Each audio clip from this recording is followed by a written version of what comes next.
Belarus across the globe in 9 languages, 24/7, online, FM and satellites. Radio Belarus International, bringing Belarus closer.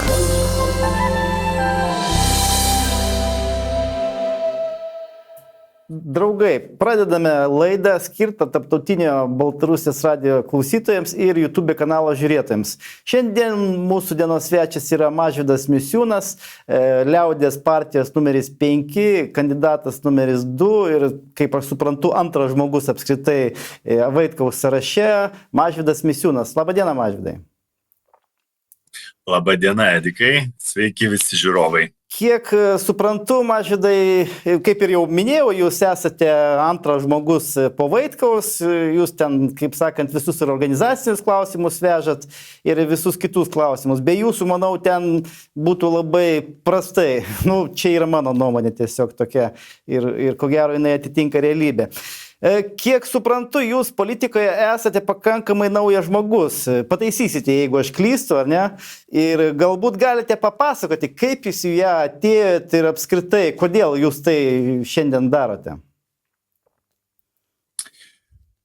Taip, labai toks netikėtas klausimas apie save. Aš labai nemėgstu šnekėti iš tikrųjų, mėgstu kaip daugiau kiti šneka apie mane ir būna gerai, jeigu dar gerai šneka apie mane, nes aš dirbu advokatu ir dažniausiai advokato žmonės apskritai apie advokatus nelabai gera yra nuomonė ir iš tikrųjų kartais jie yra pagrįsta dėl to, kad vis dėlto advokatai jie tokie labai individualistai ir reiškia dirba tą darbą, kur vis tiek viena šalis ginčia yra pralaimi ir jeigu tu esi toj laimėtojų pozicijoje, tai tu faktiškai visą laiką įsigyji priešą, bet kokioj byloj.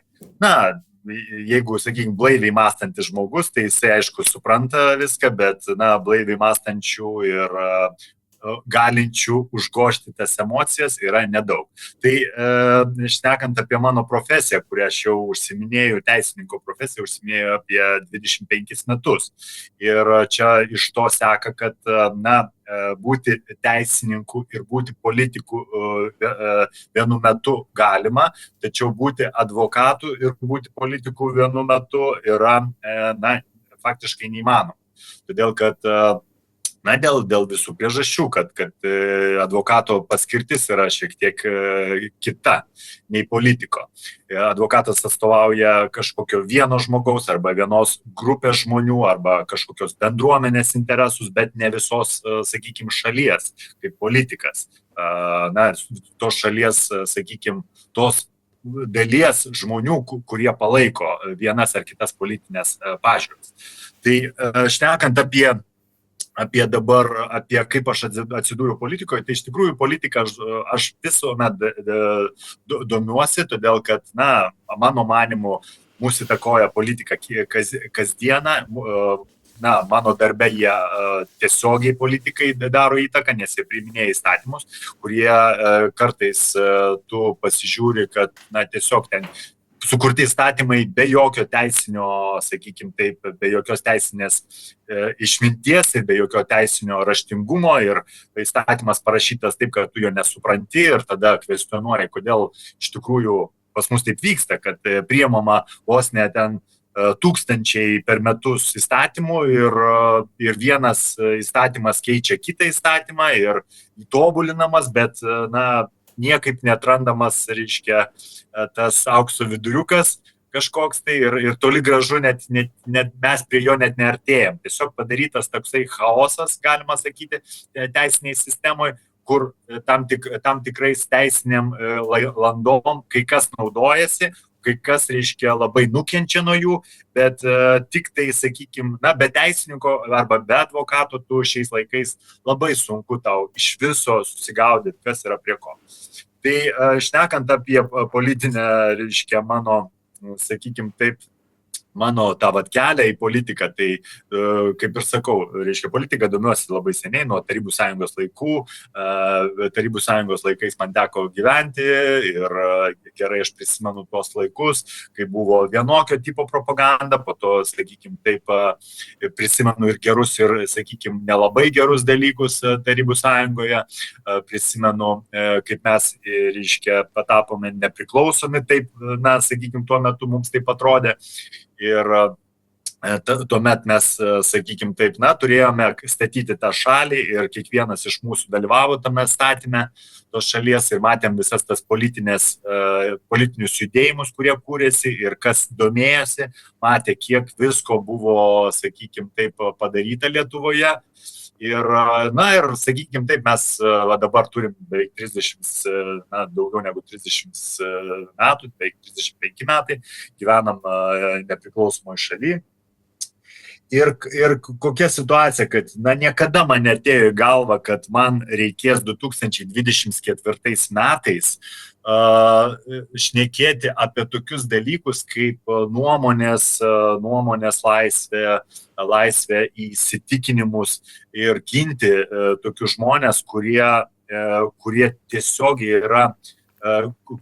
jiems kyla grėsmė dėl to, kad jie išsako vieną ar kitą poziciją. Tai tokios situacijos aš neprisimenu net Tarybų sąjungos laikais. Tarybų sąjungos laikais man kaip mane, sakykime taip, kartu su visa kita klase, reiškia, vertė būti pionierių, na, vertė ten, reiškia, bandė visai įtakot. Na, man kažkaip užteko drąsos ir pasakyti, kad ne, aš nebūsiu pionierių, aš nesutinku su šita, reiškia, ideologija.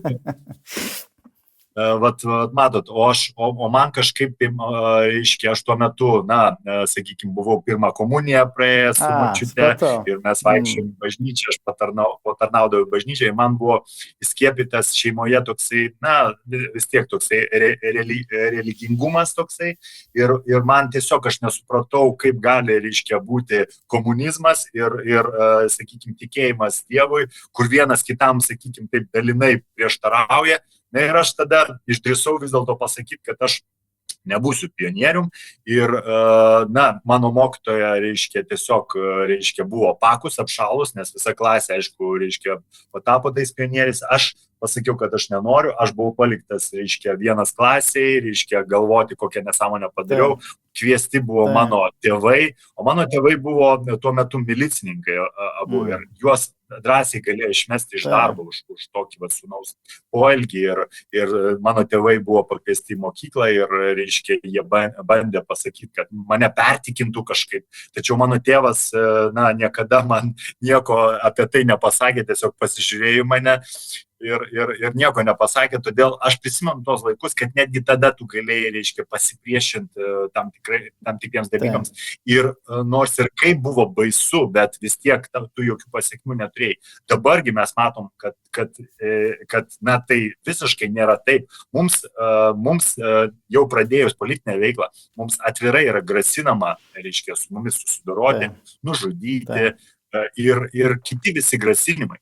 Čia iš tikrųjų niekada tau netrodo, kad tai yra rimta, kol tu pats su tuo nesusiduri, kol tu pats nejauti, reiškia, tokių grasinimų iš kaimynų, iš artimųjų, iš nežinomų kažkokių žmonių.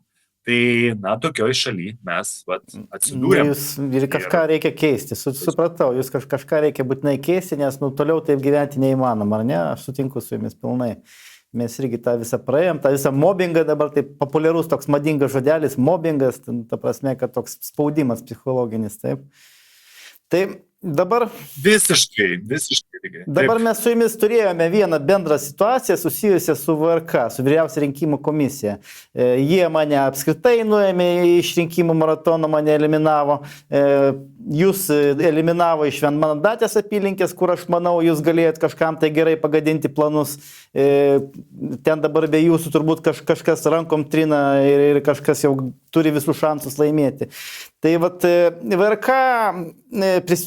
VRK taip labai įdomiai kažkaip tai dirba, prisidengusi kažkokiais tai argumentais, kada jiems naudinga, jie priima vienus sprendimus, kada nenaudinga, jie priima kitokius sprendimus.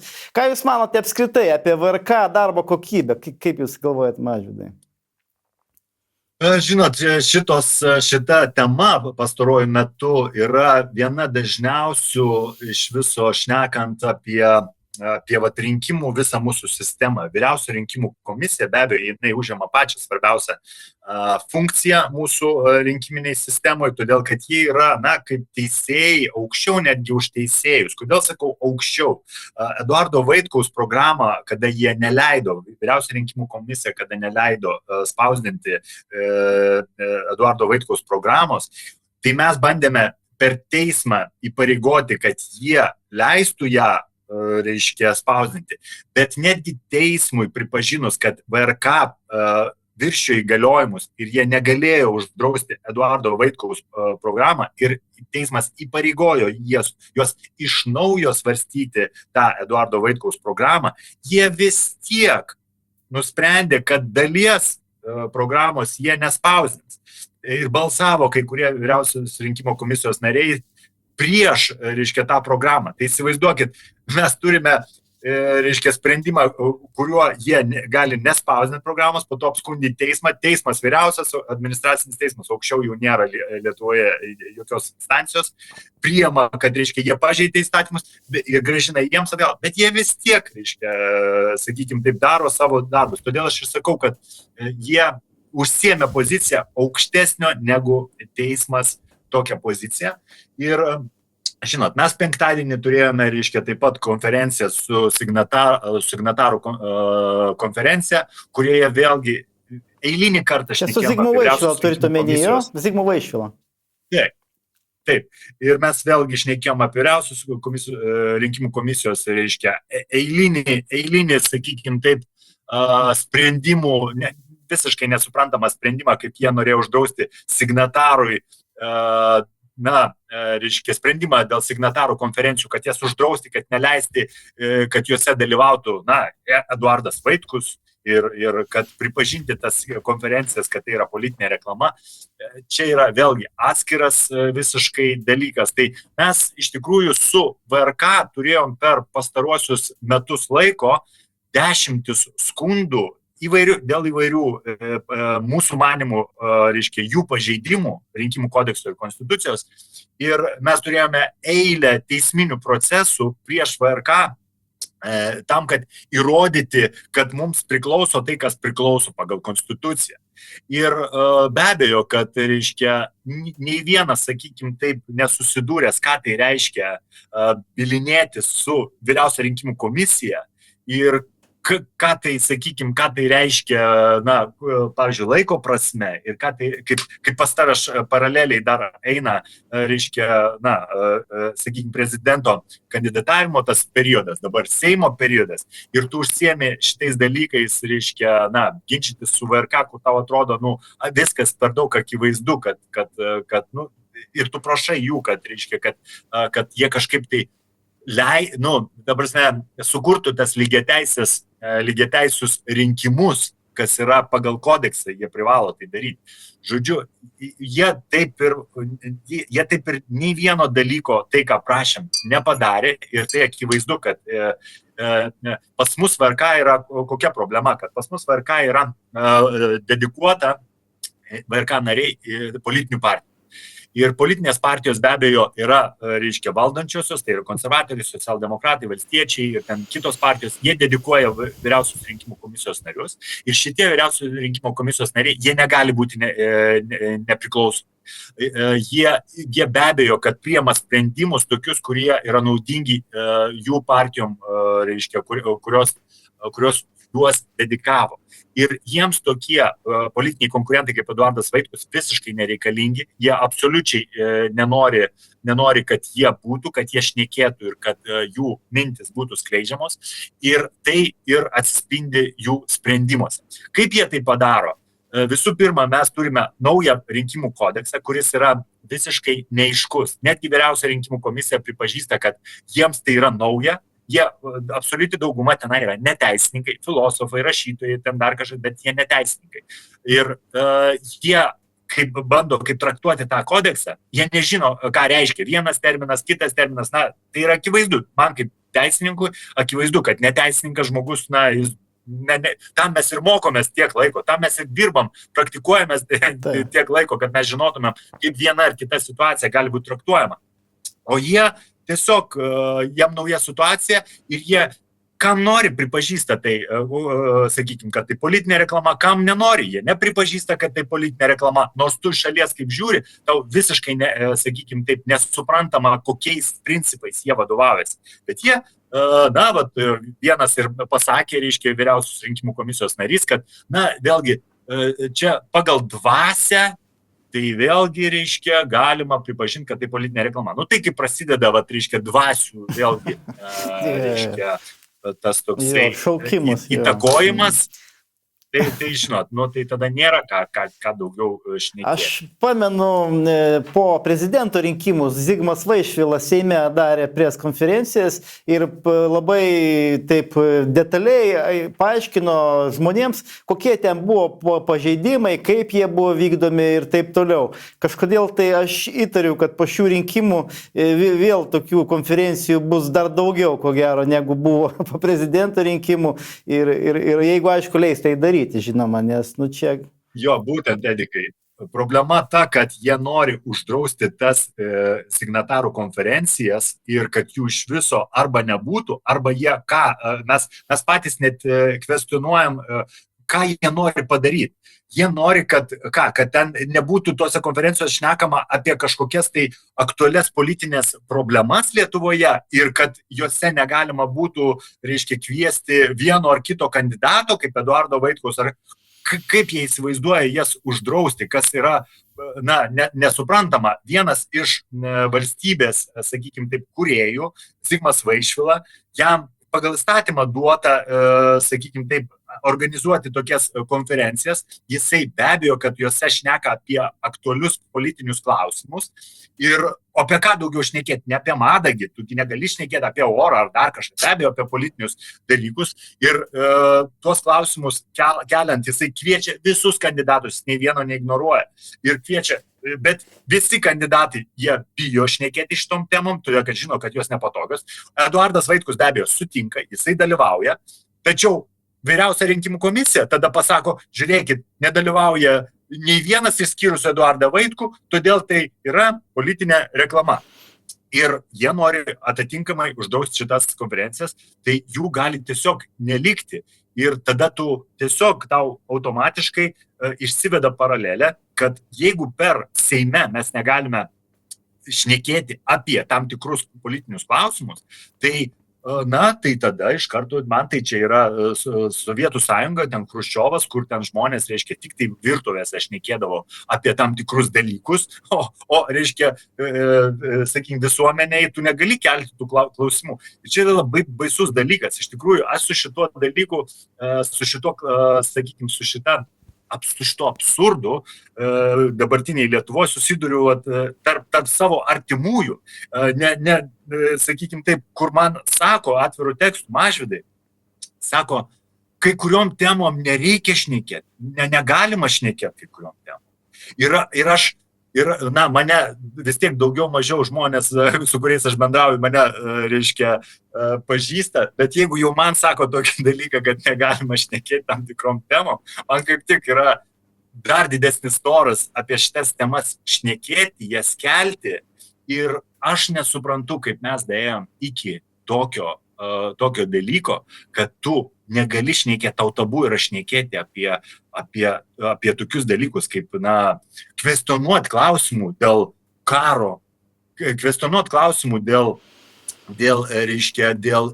valdžios valdžios, sakykim taip, kad valdžia gali būti, kad mūsų užgrobus yra. Kadangi aš esu Algirdo Paleckio bendražygis ir aš jau nebesistebiu, suprantat, tokiais klausimais. Ir tą aš jau stebiu senai, matau, kas su Algirdo atsitiko, kas su juo prieš tai buvo.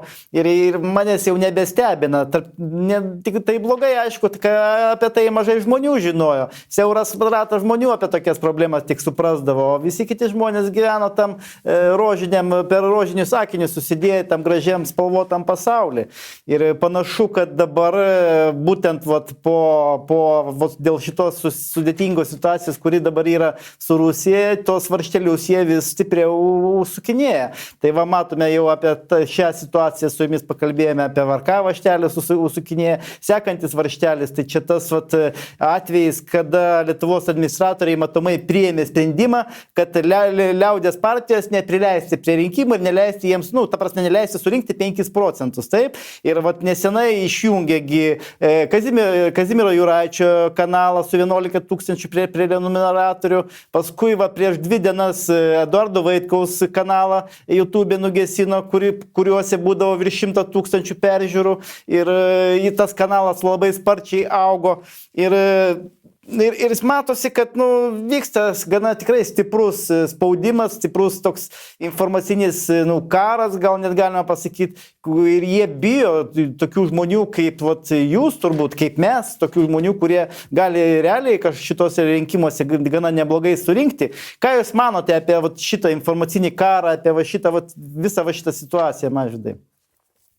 Edikai, čia viena iš priežasčių, kodėl aš prieš metus laiko, dabar jau beveik metai laiko, kaip aš pasiūliau Eduardui Vaitkui savo pagalbą, teisinę pagalbą nemokamai, todėl kad aš pamačiau, kad žmogus yra tiesiog ignoruojamas ir nesiskaitomas su jo tiesiog kaip žmogaus nuomonė.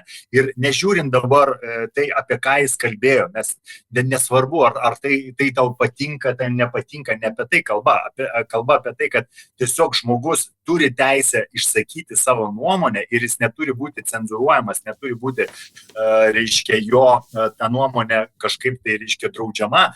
O Eduardo Vaitkaus, kaip jis paskelbė, kad jisai kandidatuoja į prezidento rinkimus, tai čia yra aukščiausias, sakykim, taip postas ir jam, kai pradėjo cenzuruoti, manau, kad bet koks teisininkas tai supranta, kad tai buvo daroma, dėl politinių tam tikrų dalykų. Ir aš pradėdamas, atstovauti jį, pasiūlęs jam pagalbą, jisai sutiko su ta pagalba ir nepasididžiavo ir mes apsitarėm, kokia bus ten strategija mūsų, kaip mes ką dalyvausim. Ir visą laiką, per metus laiko, jo nuomonė buvo visuomet cenzuruojama. Mes visur skundėm veiksmus. Tai Delfio, tai LRT, tai Eltos, tai dar kažkur. Nes tiesiog netgi už pinigus, kaip mes reklamą pirkdavom, netgi už pinigus ją mums nutraukdavo, neleisdavo jos mūsų reklamos ir visą kitą. Tiesiog tokie absurdai, kur dabar sunku viską netgi prisiminti, nes buvo 10 visokių atvejų. Ir dabar, vėlgi mes matome, po metų laiko, kad situacija visiškai nepasikeitė, jinai tik tai sušvėrėjo, dar labiau pasidarė nesuprantama. Aš net negaliu žodžio rasti, kaip penktadienį vakare tau nutraukia, YouTube kanalą, kuris mes ir taip neturime visiškai lėšų, absoliučiai niekam neturime lėšų, todėl kad, maža to, kad mūsų neremia jokie politinės jėgos, jokie verslai. Bet žmonės taip pat mums atvirai sako, kad jie bijo mus remti, todėl kad, dėl įvairių priežasčių jie bijo mus remti, nors ir norėtų. Todėl mes neturime jokių lėšų. Ir mes savo iniciatyva, savo resursai, sukuriam YouTube kanalą, padarom YouTube kanalą, bandom, visaip jį išplatinti. Ir mes jokios ten neleistinos informacijos, neafišuojam.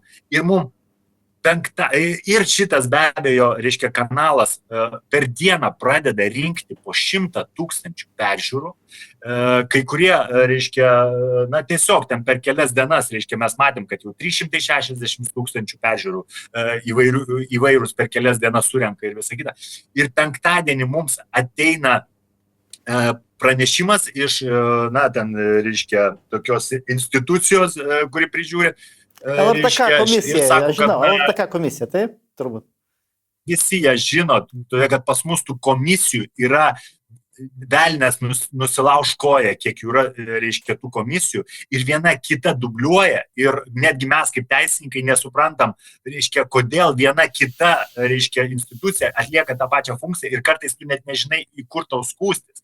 Ir mūsų vienas iš tokių, reiškia, sakykim taip, programinių nuostatų, kad reikia jas, visas šitas institucijas bent per pusę jų mažinti, kad jos nieko gero nedaro, jie tik įneša, reiškia, destrukciją ir visą kitą. Tai šnekant apie šitą instituciją, jį atsiunčia penktadienį vakare pranešimą, kad dėl to, kad mes išvertėm Eduardo Vaitkaus per debatus kalbą į rusų kalbą ir LRT, kuri transliavo, kuri yra visuomeninis transliuotojas, kurie dirba už mūsų pinigus, laidos vedančioji, laidos vedančioji tikriausiai pasiskundė, nes ten jos yra autorinis darbas, kalba per debatus, kad jį moderuoja, tai jos šiandien autorinis darbas ir neva mes išvertėm, o išvertė ten dirbtinis intelektas jos kalbą, kad jis neva dirbtinis intelektas neteisingai išvertė ir netiksliai išvertė, kad kažkokių žodžių nesigirdi ir visą kitą. Ir mums užblokuoja visą kanalą su visų archyvų,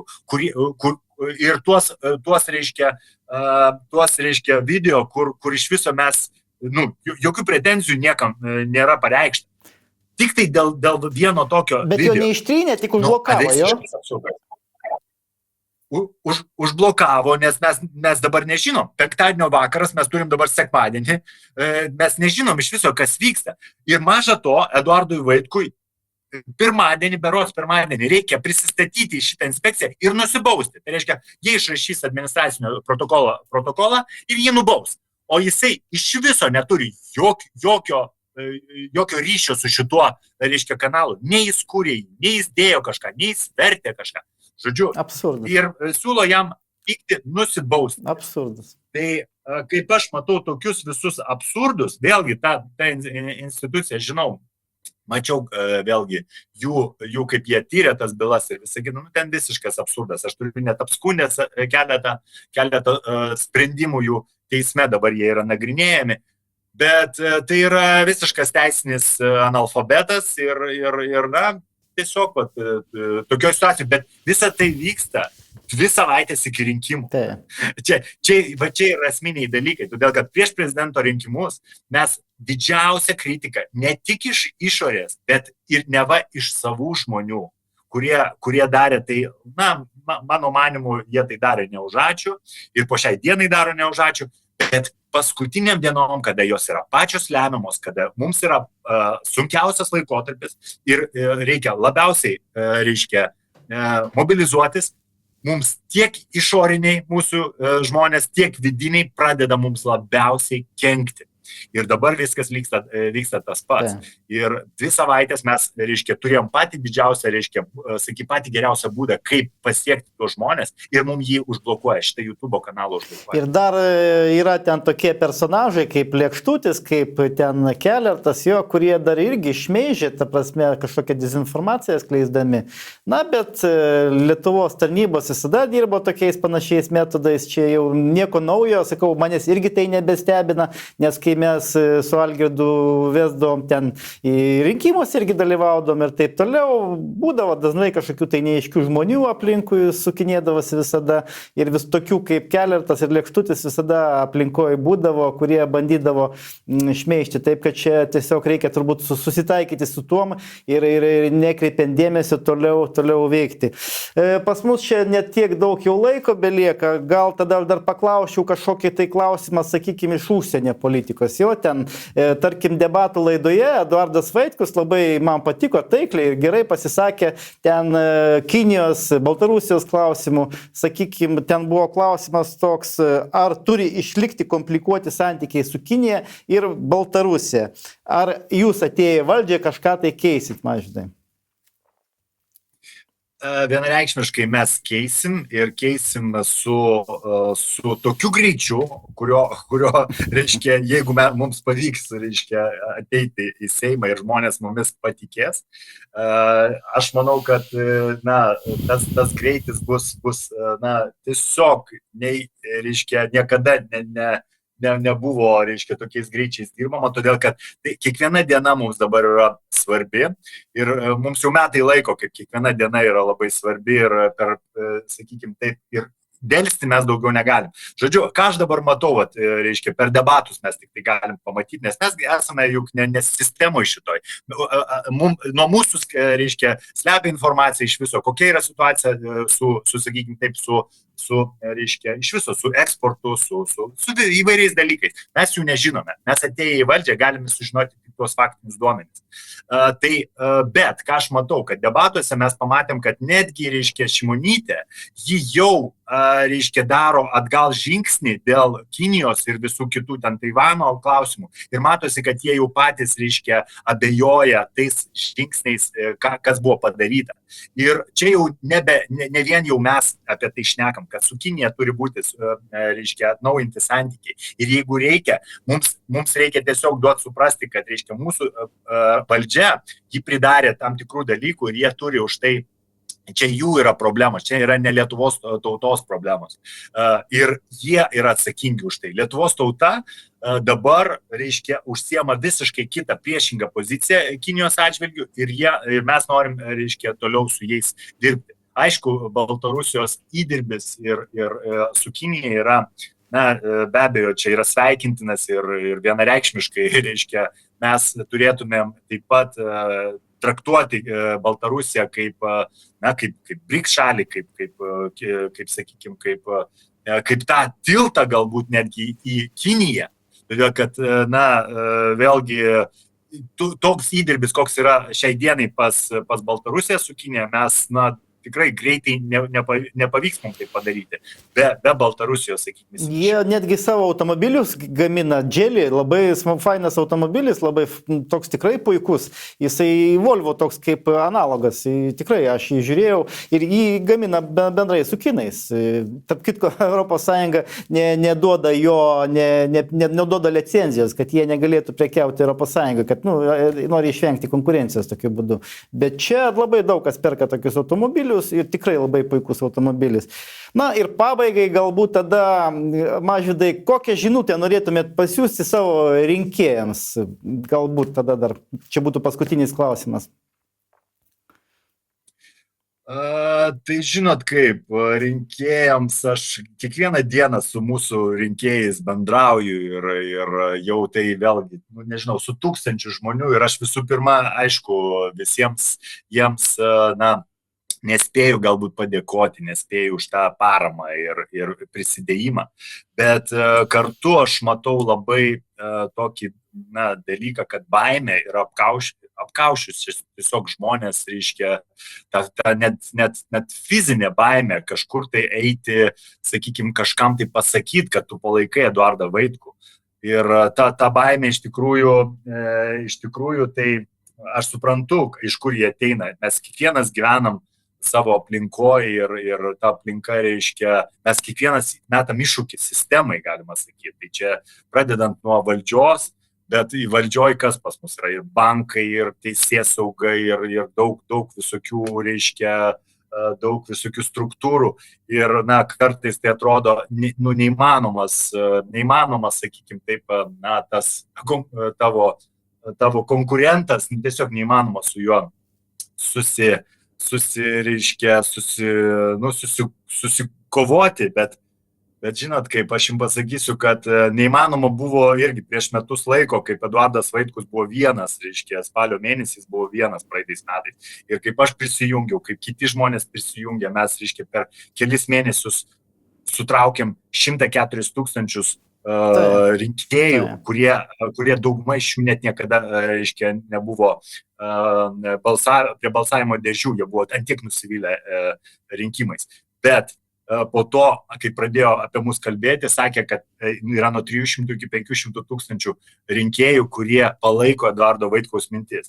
Tai žinot kaip, ta visa kreivė, jinai auga labai didžiuliu greičiu ir kaip aš vadinu, kad Eduardas Vaitkus įskėlė tam tikrą, reiškia, užtvanką, melo užtvanką ir dabar per tą užtvanką pradėjo skverbtis tiesos vanduo ir jinai greitai tą užtvanką kris ir tada tik tai laiko klausimas, kada užtvindys visa ta tiesa, visą Lietuvą. Čia yra laiko klausimas, todėl nebijokite ir kuo greičiau pasirinkite, reiškia, tos žmonės, kurie savo darbų ir savo ilgais metais įrodė, kad jie nesutinka su šita sistema, kokia yra dabar, ir jie kovoja, ar jis būtų vienas, ar jis būtų dvies, ar jų būtų 100 tūkstančių. Jie vis tiek kovoja. Tai va, aš linkiu žmonėm kuo greičiau prisijungti prie mūsų. Tai buvo Tarptautinis Baltarusijos radijas, jos vedantysis Edikas Jegelavičius, Tarptautinio geros kaimynystės forumo pirmininkas Baltarusijoje ir laidos svečias Mažvydas Misiūnas, antras žmogus po Eduardo Vaitkaus. Ačiū Mažvydai jums už interviu, buvo labai malonu ir įdomu su jumis pašnekėti. Ačiū Edikai, iki visiems. Belarus across the globe in 9 languages, 24/7, online, FM and satellites. Radio Belarus International, bringing Belarus closer.